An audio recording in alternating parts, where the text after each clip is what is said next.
அனைத்து உயிரோடை தமிழ் ILC தமிழ் உயிரோடை தமிழில் அன்பர்களே அரசியல் களம். இன்றைய அரசியல் கள நிகழ்ச்சியில் பிரித்தானியாவிலிருந்து போரியல் ஆய்வாளர் அரசு அவர்கள் இணைகிறார். வணக்கம் அரசு அவர்களே. வணக்கம். அனைத்து உயிரோடை தமிழ் உறவுகளுக்கு அன்பளிந்த வணக்கம். உங்களுக்கு வணக்கத்தை தெரிவித்துக் கொண்டு இன்றைய அரசியல் கள நிகழ்ச்சியில் இலங்கை தீவில் உள்ள நிலைமைகளை பார்ப்போம்.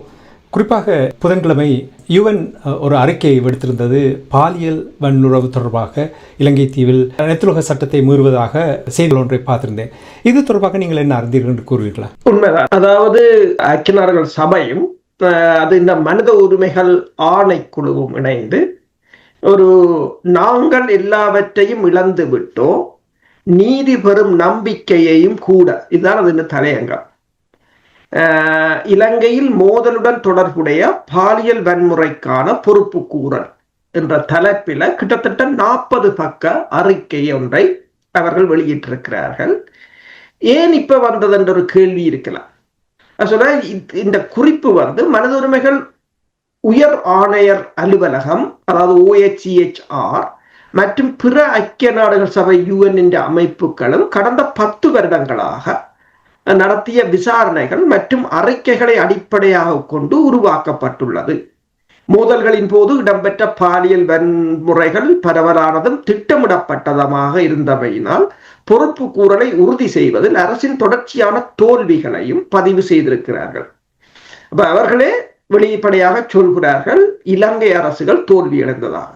பெருமளவில் அறியப்படாத விடயமாக தண்டனையில் இருந்து, அதாவது தண்டனை வழங்கப்படாமை, மற்றது உயிர் பிழைத்தவர்கள் நடைமுறை வாழ்வில் அனுபவிக்கும் துன்பங்கள், தொடர்ச்சியான துன்பங்கள், மன அழுத்தங்கள், மன ரீதியான வேதனை, களங்கம், அச்சம், திணிக்கப்பட்ட மௌனம், மறுதளிப்பு மற்றும் குற்றத்தை ஏற்றுக்கொள்ளாமை ஆகியவற்றால் சமூகத்தில் ஏற்படும் தாக்கம் ஆகியவை குறித்து இக்குறிப்பு முன்வைக்க விரும்புகிறது என்று சொல்லியும், உயிர் பிழைத்தவர்களுடன் மேற்கொள்ளப்பட்ட கலந்தாலோசனைகள் அடிப்படையாக கொண்டு அமைப்புசார் தோல்விகளை மனிதரின் துன்பத்துடன் தொடர்பு படுத்துவதுடன் பொறுப்பு கூறலுக்கான முயற்சிகளை முன்னேற்றுவதற்கான பரிந்துரைகளையும் அது முன்வைத்திருக்கின்றது.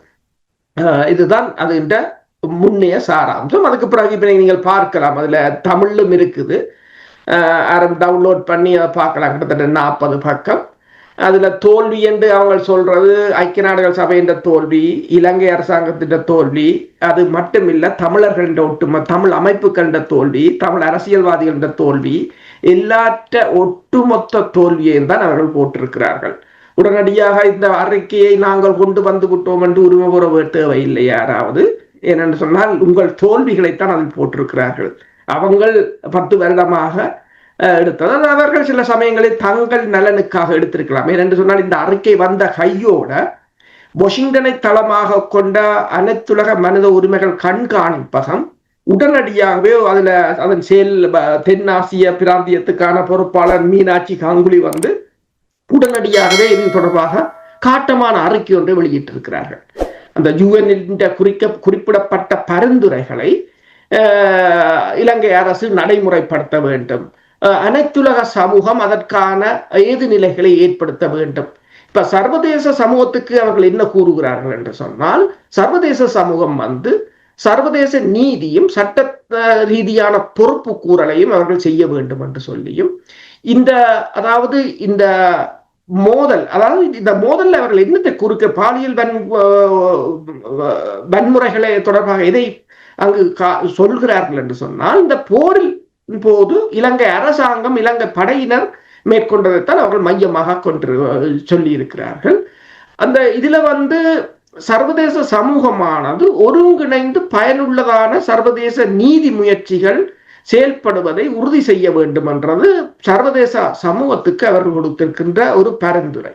அதே போல அவர்கள் கூறுகிறார்கள், இந்த பொறுப்பு கூறலுக்கான ஒரு அழுத்தமாக ஒரு குறிக்கப்பட்ட அமைப்புகள் அல்லது நபர்களுக்கான மீதான தடைகளை கொண்டு வர வேண்டும்.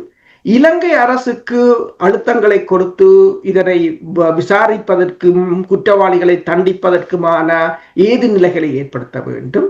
இலங்கை இராணுவம் இதில் தொடர்பட்ட இராணுவத்தினர் ஏனைய நாடுகளில் அதாவது அமைதிப்படையாகவோ அல்லது ஐக்கிய நாடுகள் சபையின் படையினராகவோ செய்வதை தடுக்க வேண்டும். இவ்வாறான படையினருடன் ஏனைய நாடுகள் பயிற்சிகள் மற்றும் வெவ்வேறு நடவடிக்கைகளில் ஈடுபடுவதை நிறுத்த வேண்டும் என்றது மட்டுமல்லாது, மனித உரிமைகள் பேரவையின் தீர்மானத்தில 46(1), 51(1), 57(1) ஆகிய தீர்மானங்களை முன்னெடுக்கும் சிறப்பு திட்டங்களுக்கு இந்த அனைத்துலக சமூகம் தொடர்ச்சியான ஆதரவை வழங்க வேண்டும் என்றும் கூறியிருக்கிறார்கள். அதே நேரம் இந்த சமூக அமைப்புகளுக்கு ஒன்றை கூறியிருக்கிறார்கள். இந்த அதாவது இதில் உயிர் தப்பியவர்களுக்கான உதவிகளை மேற்கொள்வது, மற்றது அவர்களுக்கான சட்ட உதவிகள், ஆலோசனைகளை வழங்குவதற்கு தொடர்ச்சியாக அவர்கள் உதவி செய்ய வேண்டும் என்று, மற்றது பாதுகாப்பு, அதாவது இலங்கை இராணுவம் தொடர்ச்சியாக இந்த மக்களை துன்புறுத்தி வருவதாகவும், இலங்கை இராணுவத்தின் பெருமளவான படையினர் இந்த பாதிக்கப்பட்ட மக்கள் இருக்கும் இடங்களில் இருப்பதும் அவர்களுக்கு ஒரு ஆபத்தானது என்று சொல்லியும் அந்த படைநிலைகளை அகற்ற வேண்டும் என்பதை தொடர்பாகவும் அவர்கள் அனைத்துலக சமூகத்துக்கு ஒரு பரிந்துரைகளை வைத்திருக்கிறார்கள். அதே போல இலங்கை அரசுக்கும் அவர்கள் பரிந்துரைகளை வைத்திருக்கிறார்கள். இலங்கை அரசுக்குத்தான் நிறைய வச்சிருக்கிறார்கள். அதாவது ஒப்புக்கொள்ள வேண்டும் இந்த போர்க்குற்ற, இதுவரையில் உங்களுக்கு தெரியும் இலங்கை எந்த ஒரு அரசும் ஏற்றுக்கொள்ளவும் இல்லை, மன்னிப்பு கேட்கவும் இல்லை. ஆனால் ஒப்புக்கொள்ள வேண்டும், பொறுப்பு கூற வேண்டும். அதே சமயம் இன்னொன்றை கூறியிருக்கிறார்கள். இப்ப புதிதாக அனுரகுமார திசாநாயக்க அரசு தலைவர் பேசும்போது கூறியிருந்தார், தாங்களும் இவ்வாறான ஒரு நிலைமையை அனுபவித்ததாகவும், காணாமல் போனவர்களின் துன்பம் எவ்வளவு என்று தனக்கு தெரியும் என்று கூறியிருந்தார் என்றும் அந்த அறிக்கையில் போட்டிருக்கிறார்கள். ஆனால் அவர் ஒரு வருடமாகியும் அதில் எந்த விதமான நடவடிக்கையையும் மேற்கொள்ளவில்லை என்று. அப்ப இலங்கை அரசுக்கான பரிந்துரைகள்ல ஒப்புக்கொள்ள வேண்டும், பொறுப்பு கூறலுக்கான உறுதியை கொடுக்க வேண்டும் என்ற தலைப்பில போட்டிருக்கிறார்கள். அதுக்கு பிறகு உயிர் பிழைத்தவர்களையும் சமூக அமைப்புகளுக்குமான ஆதரவுகளை வழங்க வேண்டும் என்பது தொடர்பாக, அதற்கு பிறகு பாதுகாப்பு துறையில் சீர்திருத்தமும் வன்முறைக்கு வளைக்கும் சூழல்களை முடிவுக்கு கொண்டு வருவதும், அதாவது பாதுகாப்பு படையினரின் இதில் ஈடுபட்டவர்கள் மீதான தண்டனை, பிறகு அதற்கு பிறகு அதில் அவர்களை தொடர்ச்சியாக படையில் வைத்திருப்பது அல்லது அவர்களை வெளிநாடுகளுக்கு அனுப்புவதிலே தடை செய்வது. அடுத்ததாக இந்த படையினரை தமிழ் மக்கள் இந்த பகுதிகளிலிருந்து, அதாவது கூடுதலாக பாதிக்கப்பட்டவர்கள் கூறுகிறார்கள், தமிழ் மக்கள் இந்த பகுதிகளிலிருந்து அகற்ற வேண்டும் என்றும் கூறியிருக்கிறார்கள்.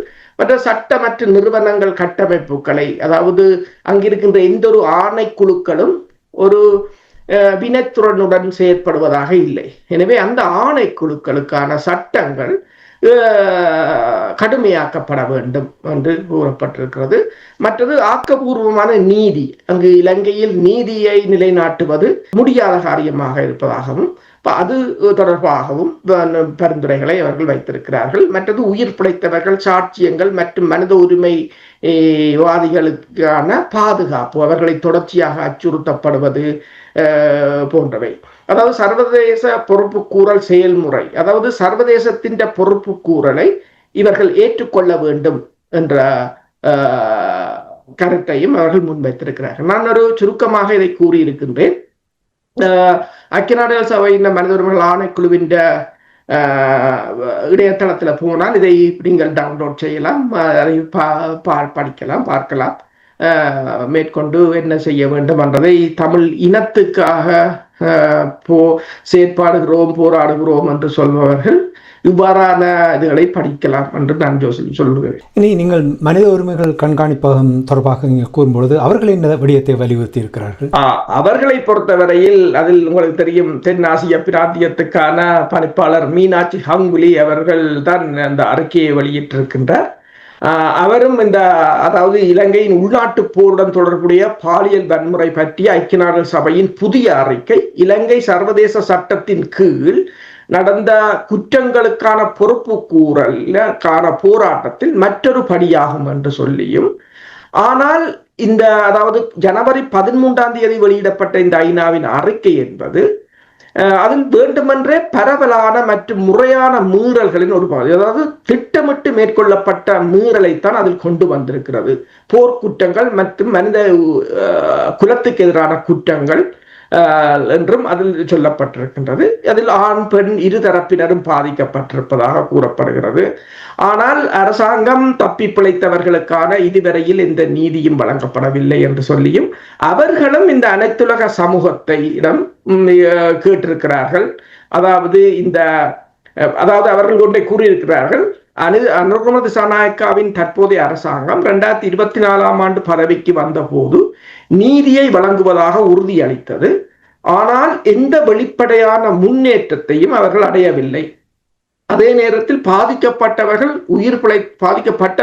உயிர் பிழைத்தவர்கள் நீண்ட காலமாக பாதிப்பை அனுபவித்து வருகின்றனர். பெண்களுக்கு எதிரான அனைத்து வகையான பாகுபாடுகளையும் ஒழிப்பதற்கான மாநாடு மற்றும் ஐநா பெண்கள் அமைதி மற்றும் பாதுகாப்பு நிகழ்ச்சி நிரல் உள்ளிட்ட சர்வதேச பெண்கள் உரிமை தர நிலைகளின் கீழ் மோதல் தொடர்பான பாலியல் வன்முறையை இலங்கை நிவர்த்தி செய்ய தவறி விட்டது மட்டுமல்லாது பொறுப்பு கூறலிலும் இருந்து தவறி இருப்பதாகவும் கூறியிருக்கிறார்கள். அப்படி அவர்கள் நீண்ட அறிக்கையை வெளியிட்டிருக்கிறார்கள். அதிலும் கூடுதலாக அவர்களும் பரிந்துரைகளை இந்த அனைத்துலக சமூகம் தடைகளை கொண்டு வர வேண்டும் குறிப்பிட்டவர்கள் மீது. இந்த நடவடிக்கை செய்யப்படுவதை உறுதிப்படுத்த வேண்டும். அவ்வாறுதான் அவர்களும் தெரிவித்திருக்கிறார்கள். நன்றி அரசர்களே. ஐக்கிய நாடுகள் அறிக்கை தொடர்பாக, பாலியல் வல்லுறவு தொடர்பாக, சர்வதேச சட்டம் தொடர்பான விடயங்களை, இலங்கை தீவில் மீறப்பட்டிருக்கின்ற விடயங்களை வந்தமைக்காக, அது மட்டுமில்லாமல் மனித உரிமைகள் கண்காணிப்பவனுடைய அறிக்கை தொடர்பான விடயங்களையும் உயிரோடை தமிழ் உறவுகளோடு பகிர்ந்து கொண்டமைக்காக அன்பர்கள் சார்பாக நன்றி கூறிக்கொண்டு மீண்டும் இன்னும் ஒரு நிகழ்ச்சியில் இணைந்திருப்போம். அதுவரைக்கும் நன்றி, வணக்கம். நன்றி. எமது பார்வையாளர்களுக்கு வணக்கம்.